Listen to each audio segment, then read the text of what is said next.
اور غصے میں عقل جو ہے معاف ہو جاتی ہے اور وہ صحیح فیصلہ کرنے سے قاصر رہتا ہے۔ ماضی کا دور مکمل ڈکٹیٹرشپ کا دور تھا، اظہار خیال کی آزادی نہیں تھی، اسی لیے لوگ اپنے سرداروں اور بادشاہوں کے دین پر چلا کرتے تھے، اور یہی وجہ ہے کہ انبیاء اسلام اور مومنین پر ظلم کا کوڑا چلانے والے قوم کے سربراہان ہوا کرتے تھے۔ چونکہ نبی علیہ السلام کے پاس دینی اور دنیاوی قیادت ہوتی ہے، جس کی وجہ سے قوم کے لیڈروں کی لیڈرشپ کو بھی خطرہ ہو جاتا ہے۔ تاریخ اٹھا کر دیکھا جائے تو انبیاء اسلام کی مخالفت میں قوم کے بڑے بڑے لوگ پیش نظر آتے ہیں۔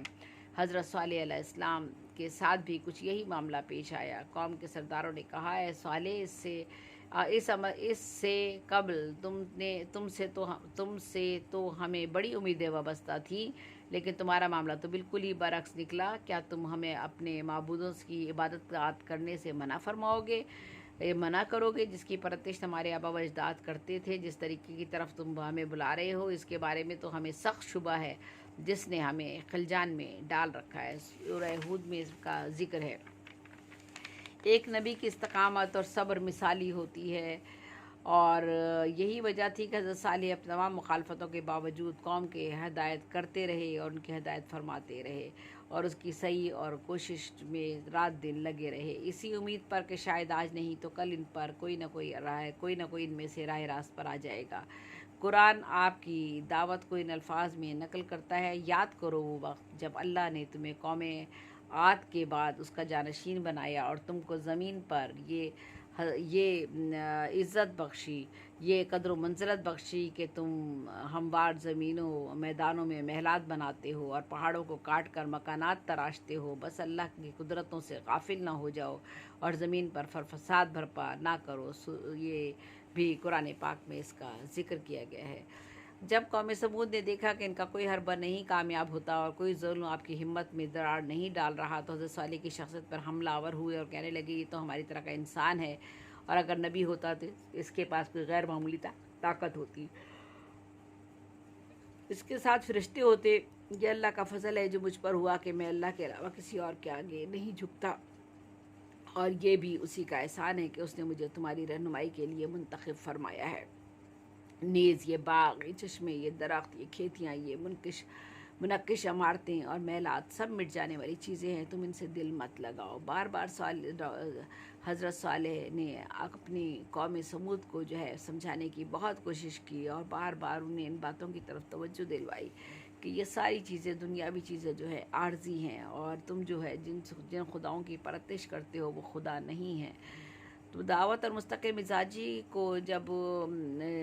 اور مستقل مزاجی میں ان کے لیکن جو ہے کوئی ان کی ہمت نہیں ٹوٹی، اور نہ ہی انہوں نے وہ اپنے پورے عزم اور ہمت اور حوصلے کے ساتھ ان کو جو تھے وہ دین حق پر جو تھے راغب کرتے رہے۔ لیکن کسی نے ان کو جادوگر کہا، کسی نے ان سے کہا کوئی سچی نشانی ہو تو وہ دکھاؤ، تو قوم نے کہا کہ سامنے والے پہاڑ سے 10 ماہ کی حاملہ اور قدآور اونٹنی برآمد ہو جا کر کے دکھاؤ، اور تھوڑی دیر بعد اسی اونٹنی سے اسی کے قد کے برابر بچہ بھی پیدا ہو۔ حضرت صالح علیہ السلام نے اللہ تعالیٰ سے دعا کی اور اللہ تعالیٰ نے یہ معجزہ طلب فرمایا۔ اب ساری قوم کی نظریں پہاڑ پر تھیں، اور وہ لوگ خیال کر رہے تھے کہ بھلا ایسے کیسے ہو سکتا ہے، لیکن وہ بھول رہے تھے کہ اللہ کی طاقت کے سامنے ایسا کرنا کوئی معنی نہیں رکھتا۔ وہ ساری کائنات کا خالق ہے، مالک ہے، اس کے حکم کا نام وجود ہے، اور جب وہ کسی چیز کے ہونے کو کہے تو وہ چیز فوراً ہو جاتی ہے۔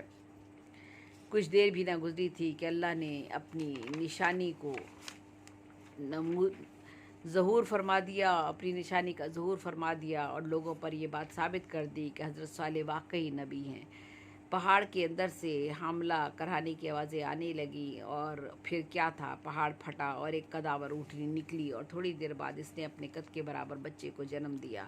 یہ دیکھ کر سب کی آنکھیں کھلی رہ گئی، ان کے دل تو اس بات کو مان چکے تھے، مگر ضد اور جو تھی وہ اناد آڑے آ گئی۔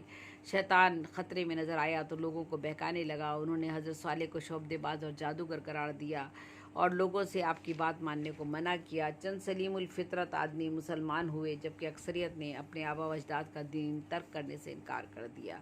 قرآن نے معجزے سے پیدا ہونے والی اونٹنی کو اونٹنی کو جو ہے خدا کی اونٹنی قرار دیا، اور معجزے میں عاجز کر دینے اور تھکا دینے والی چیز، معجزہ جو ہے وہ لغت میں عاجز کر دینے اور تھکا دینے والی چیز کو کہا جاتا ہے، اور معجزات کا ظہور صرف انبیاء علیہ السلام کے ساتھ مخصوص تھا۔ معجزات کے ذریعے لوگوں پر حجت پوری کرنا مقصود ہوتا تھا۔ نبی واقعی سچ کہہ رہا ہے اور سچ فرما رہے ہیں، ان کے ساتھ اللہ کی مدد اور نصرت جو ہے وہ موجود ہے۔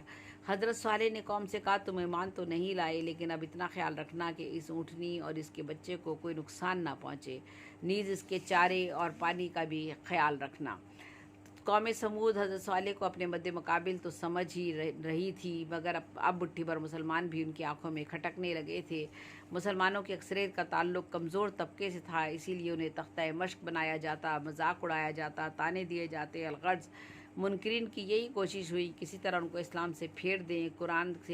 قرآن نے کفار کے جو یہ کہے ہوئے الفاظ تھے ان کو ان کے مطابق قوم کے سرکردہ جو لوگ تھے، سربراہ جو لوگ تھے، انہوں نے انہیں اپنی طاقت کا انہیں بہت گھمنڈ تھا۔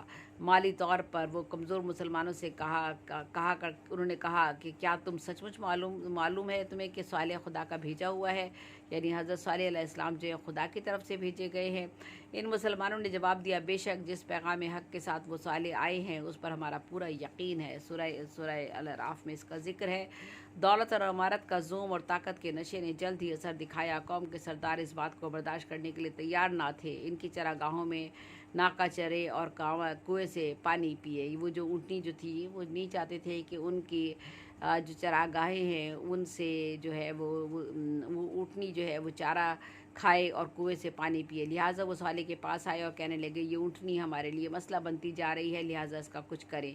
اس بات کا خطرہ بڑھ گیا تھا کہ موجودہ جو یہ لوگ جو تھے فساد کی صورت، یہ معاملہ جو ہے وہ فساد کی صورت اختیار کر سکتا ہے، اور صالح علیہ السلام نے ایک مدبرانہ فیصلہ فرمایا۔ آپ نے فیصلے کے مطابق کہا کہ ایک دن ناکا اور اس کا بچہ جو ہے کنویں کا پانی پیے، جبکہ دوسرے دن دوسرے مویشی اور ناکا چونکہ معجزے سے ظہور پذیر ہوئی تھی، وہ اسی لیے اس کی جسامت اور خوراک دوسرے جانوروں سے بڑھ کر تھی، اور اس کے دودھ کو لوگوں کی ایک بڑی تعداد استعمال کیا کرتی تھی۔ لیکن یہ تقسیم زیادہ دیر تک نہ چل سکی، اور اونٹنی کو کسی طرح ٹھکانے وہ لوگ لگانا چاہتے تھے، اگرچہ وہ جانتے تھے کہ حضرت صالح نے خبردار کر دیا تھا کہ اگر اونٹنی کو کوئی نقصان پہنچا تو دوسرے معنوں میں یہ ہوں گے کہ اللہ کا عذاب نازل ہو جائے گا، اور جس سے ساری قوم تباہ ہو جائے گی۔ اور ان سارے حقائق کے باوجود قوم سمود کے پاس یہ خراب عذر موجود تھا کہ ایک دن اونٹنی اس کا بچہ پانی استعمال کرے اور دوسرے دن ہمارے سارے مویشی، لہٰذا انہوں نے اونٹنی کو قتل کر دیا اور اس کا بچہ چلاتا ہوا پہاڑوں میں غائب ہو گیا۔ حضرت صالح کی دعوت کو رد کرنے پر اور گھمنڈ کرنے والوں نے کہا تمہیں جس بات کا یقین ہے ہم اس بات سے انکار کرتے ہیں۔ انہوں نے اونٹنی کو کاٹ ڈالا اور اپنے رب کے حکم کی نافرمانی کی۔ پھر وہ حضرت صالح سے کہنے لگے تم واقعی نبی ہو تو ہم پر عذاب لاؤ جس کا تم نے ہمیں خوف دلایا تھا۔